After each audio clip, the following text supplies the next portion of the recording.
Hi, welcome back to Wine Mastery. We are going to taste a Chardonnay, but it's not from France. It's not. It's not. Where is it from? New Zealand. Oh, yes. It's New Zealand. And it's from the place that normally is typically related to Sauvignon Blanc. Yeah, that's what you're thinking. Wow. And this one's called, it actually is two parts, this name, isn't there? Yes. Yeah, and one I can relate to, which is fat. And the other one you can relate to. I wondered where that was going. It's got fat and sassy. And I don't know where you get the sassy bit from, but I'll go with that though, John. Yeah, I can live with that. But yeah, it's a good name. It's a good name. Oh, we're going to taste it now.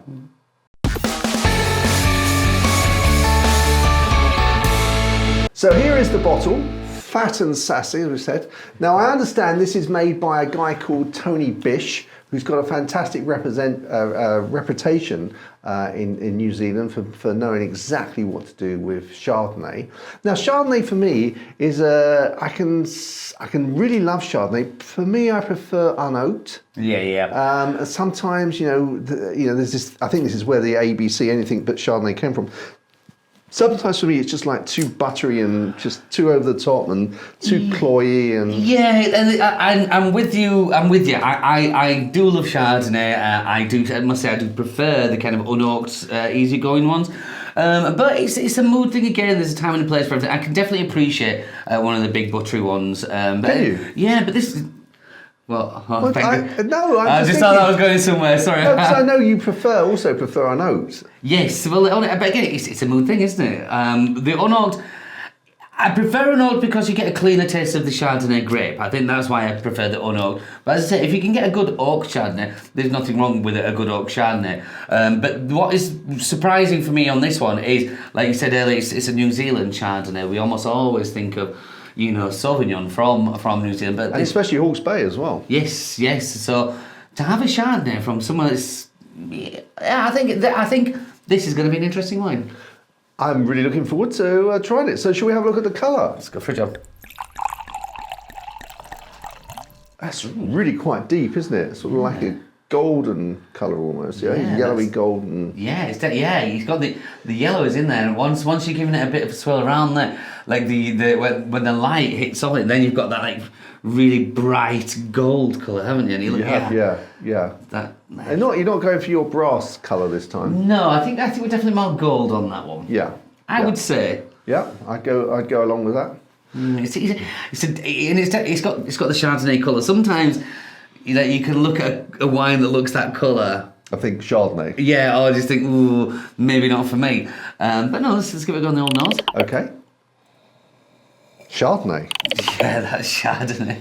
I say Chardonnay, but obviously it's not like Chablis, which is Chardonnay, is it? It's not. It's it's just the New World Chardonnay. Yeah, Chablis has a very kind of flinty freshness about a minerality, whereas this goes straight in for that kind of creamy, buttery. Yeah, Chablis has that flinty and Chardonnay. Yeah. This one. Yeah. But then this has been in French oak as well, hasn't it? This one. Yeah. So I think that's going to be a big factor in this wine, I imagine. Of course, if it had been American oak, it would have been entirely different. Of course, John. You know just as well as I do.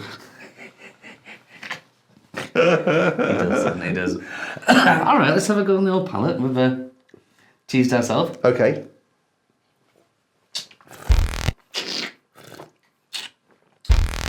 Wow. That is just on the line for me, where I'm trying to say, do I like it or don't I like it? It's just like on the border of being a bit too buttery for me. And I guess that again would be a mood thing, depending on what I've been doing, what I've been eating. It might just I get you. I don't know how to say that 3 times, but I did. This is say a fourth if you like. I do get you. I know exactly what you mean there. You did as well. But this for me is I'm just gonna say it's a mood thing. And right now I'm thinking, yes, I'm liking that butteriness, the fullness of flavour. It comes through, but without being, because sometimes when you see a wine that colour, you expect a cloyiness there. Now I'm not saying, because this is, we're only having a small taster glass here. I'm not saying after 1 or 2 glasses that might change with that, whether that will stick in there and then become too cloyy and then it's too big, too much. But I can 100% definitely understand why people don't like these big, heavy Chardonnays. Just like you said, you're just on the cusp there. I can 100% understand that. Yeah. I mean, if you do like full-bodied Chardonnays, I think you'll love this. If you prefer the sort of unoaked Chardonnay, I'm not sure you would like this. I think it'd be something interesting for you to try, but whether you'd like it or not, because it's very rich, very it fills your mouth, it holds on there, the length there. It's just a big wine, and sometimes when you're going for a white wine, and this is a sweeping generalisation, but when you're going for a white wine, sometimes you're expecting that young, that fresh. This isn't what I'd call young and fresh. This is weighty. It's a weighty. This commands one of these wines that commands respect. You can't just. Well, you could, of course, but this isn't something we often talk about. The summertime when you sat out in the garden. This isn't particularly something where you would think, well, no, I'll have a heavily oaked shard. I'll have a big oaky shard. That'll do me. It's not. Well, I say it's all subjective, but I wouldn't say that is for that occasion. But now this is the wine which you could sit in front of the fire with. That and appreciating that one glass, because I honestly do think this doesn't. I won't say needs food, but I think it would marry food very, very well. On a personal level, I think this is delicious, and I could drink that, and I could drink. I'm just trying to think about what fruits I can taste in it. I do get a sort of like I was going to say pineapple, but it's not. The pineapple is very sweet, not one with It's also like a very sort of full pineapple. Like a sweetened pineapple juice almost. For me, yes, I think almost. I think you're spot on with that. And it's because of almost the texture of the wine as well. Has that kind of, I wouldn't call it sticky. You definitely know when you've had a sip of it, though. It makes yourself well. Yeah, it's very. I mean, it's a bit for my taste. It's a little bit too oily. Yeah.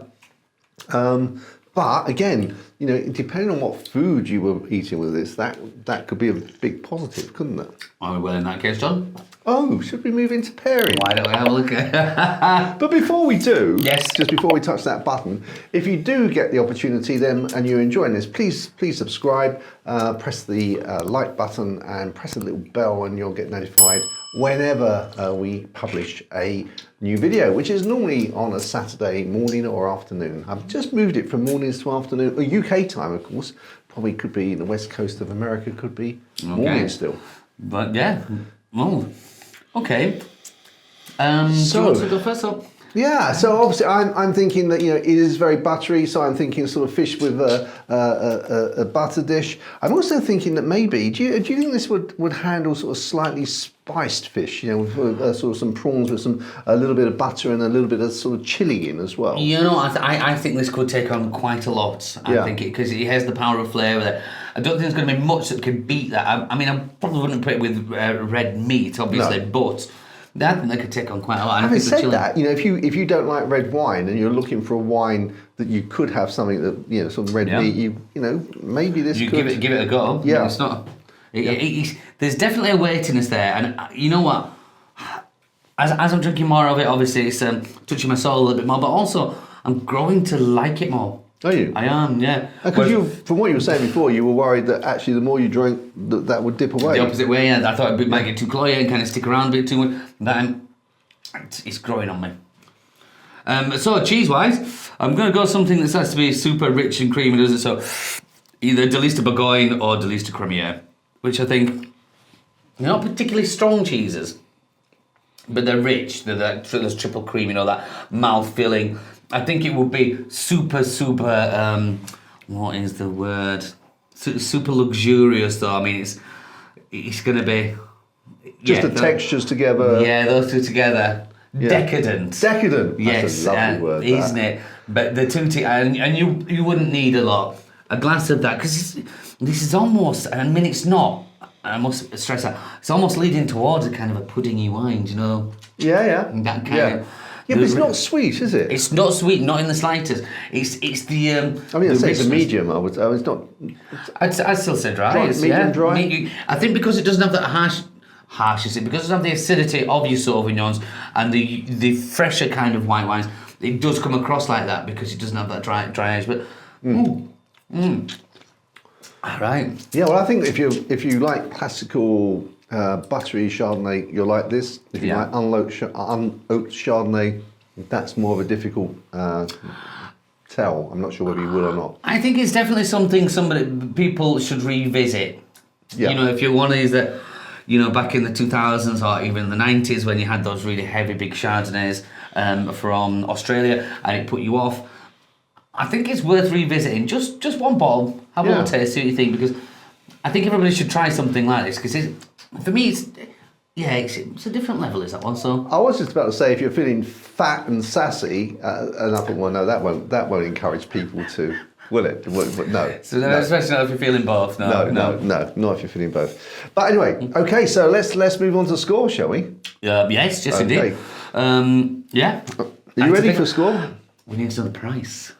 Oh, the price, John. That's very unlike you. Well, it's because this is really, really, really, really painful. This is the price. $14.99. Oh. Now I bought this from Majestic, and if you buy 5 other bottles, it doesn't have to be the same bottle. The price comes to $14.99. But you know, if you buy it just one off, it's $19.99. So that's 20 quid a bottle.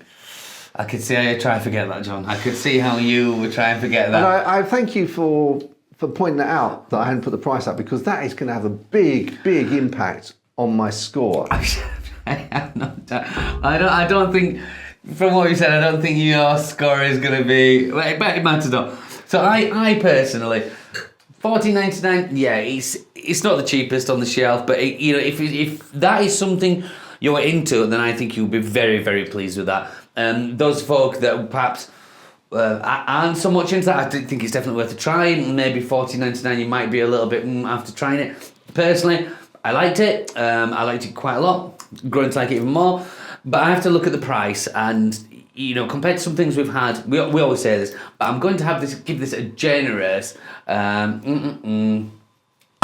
That's mine. Okay, I'm going to go 80.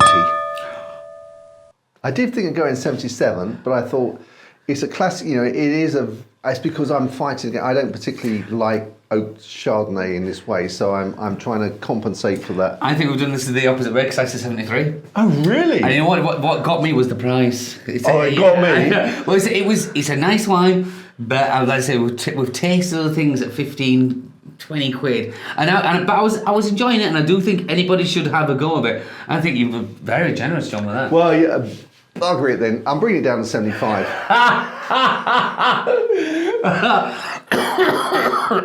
You're allowed to do that, John. But to be fair, I mean, I'm saying that, I've said this about other wines. I've finished the glass again. I said 80 because I thought I was being prejudiced, and therefore, you know, well, there was the price and the fact that I don't particularly, you know, it's just on the edge for me as to whether I'm going to like it or not like it, and I thought I was allowing my personal preferences to crowd my score in, but. You know, if you're giving it 70? 73. 73. 73. I'll go 75. Yeah, I thought mid-range for what it was, you know, all things taken into account. But a good bit of wine. We've never done that before. Gone there? Neither of us have never actually changed the score from what one we've said. But I'm going to go to 75 because I do believe you're the boss, you can do that. Well, no, because you know, in this real scoring, you write it down and that's it. You can't have a second bite of the cherry, can you? True. But anyway, you go for it, John. It's our channel. We can, you know, give us the complaints if you don't like it, guys. You tell us. So, until the next one, guys. We look forward to sharing that one with you. If you get to try this one, let us know what you think. Otherwise, and what you pair it with, just let us know in the comments below. Until then, guys. Until next time, chin chin. Chin chin.